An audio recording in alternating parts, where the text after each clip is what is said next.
Hello అండి. అందరికీ నమస్తే. Welcome to Subbu's kitchen. ఈరోజు వీడియోలో చింతకాయ పచ్చడి టేస్టీగా ఎలా చేసుకోవాలో చూపించబోతున్నాను. ఇలా గనక చేసుకొని వేడి వేడి అన్నంలోకి ఒక స్పూన్ నెయ్యి వేసుకొని తిన్నారంటే టేస్ట్ అయితే సూపర్ అంటే సూపర్‌గా ఉంటుందండి. పప్పు, సాంబార్ చేసుకున్నప్పుడు సైడ్ డిష్‌గా కూడా చాలా అంటే చాలా బావుంటుంది. తప్పకుండా ఇలా పచ్చిమిర్చితోటి ఒకసారి మీరు కూడా ట్రై చేయండి. ట్రై చేసి ఎలా వచ్చిందో కామెంట్ చేయండి. నా వీడియో నచ్చితే లైక్ చేసి హైప్ చేయండి. ముందుగా ఈ పచ్చడి కోసం 15 పచ్చిమిర్చిని శుభ్రంగా కడిగేసి పెట్టేసుకున్నాను. అలానే ఒక పెద్ద సైజు టమాటాను తీసుకున్నాను. చిన్న టమాటాలైతే 2 వేసేసుకోండి. ఇప్పుడు స్టవ్ పైన ఒక కళాయి పెట్టేసుకొని పావు కప్పు వరకు పల్లీలు వేసేసుకొని సిమ్‌లో పెట్టేసుకొని ఇలా ఫ్రై చేసుకున్న తర్వాత ఇప్పుడు ఇందులోకి 1 టేబుల్ స్పూన్ తెల్ల నువ్వులు వేసుకోండి. నువ్వులు వేసుకోవడం వల్ల టేస్ట్ చాలా బావుంటుంది. ఇలా నువ్వులు వేసుకోగానే ఎక్కువ సేపు ఫ్రై చేసుకోనవసరం లేదండి. ఇవి వెంటనే వేగిపోతాయి. ఇలా చిటపటలాడేంత వరకు ఫ్రై చేసుకొని వీటిని ఒక ప్లేట్‌లోకి వేసుకొని చల్లారనివ్వండి. ఇప్పుడు అదే కళాయిలో ఒక 2 స్పూన్ల వరకు ఆయిల్ వేసుకొని మనం ఆల్రెడీ కడిగేసి పెట్టుకున్న పచ్చిమిర్చిని ఇందులోకి వేసేసుకోండి. ఇవి వేసుకునేటప్పుడు పచ్చిమిర్చిని ఇలా సగానికి కట్ చేసి వేసుకోండి. ఇలా కట్ చేసుకోవడం వల్ల మనం ఫ్రై చేసుకునేటప్పుడు పేలకుండా ఉంటాయి. ఇవి ఒక 2 నిమిషాలు ఇలా ఫ్రై చేసుకున్న తర్వాత టమాటాని ఇలా చిన్న చిన్న ముక్కలుగా కట్ చేసేసుకొని వేసుకోండి. టమాటా ఇలా బాగా కలిసిపోయేలాగా కలిపేసుకున్న తర్వాత మూత పెట్టేసి ఒక 2 నిమిషాలు ఫ్రై చేసుకుంటే సరిపోతుంది. టమాటా ఎక్కువ ఫ్రై అవసరం లేదండి. ఇలా టమాటా మెత్తబడితే సరిపోతుంది. ఇప్పుడైతే మనకి టమాటా కూడా మెత్తబడిపోయింది. ఇప్పుడు స్టవ్ ఆఫ్ చేసి పూర్తిగా చల్లారనిద్దాము.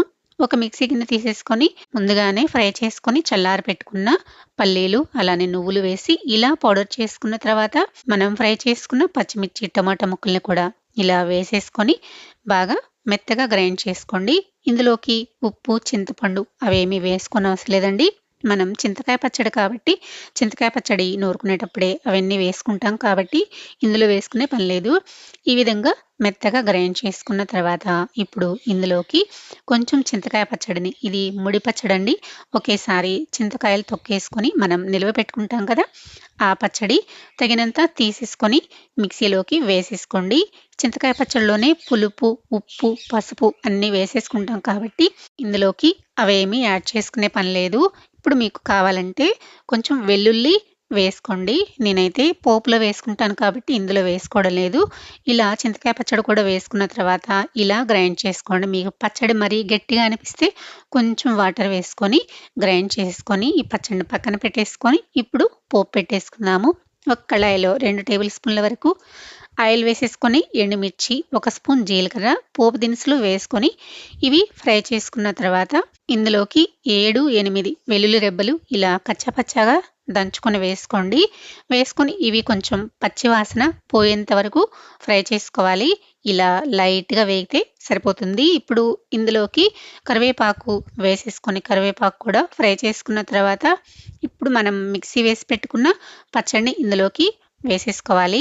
ఎక్కువసేపు నూనెలో వేగాల్సిన అవసరం లేదండి. ఆల్రెడీ మనం పచ్చిమిర్చి, టమాటాలు వేయించుకొని వేసుకున్నాం కాబట్టి ఎక్కువసేపు వేయించాల్సిన అవసరం లేదు.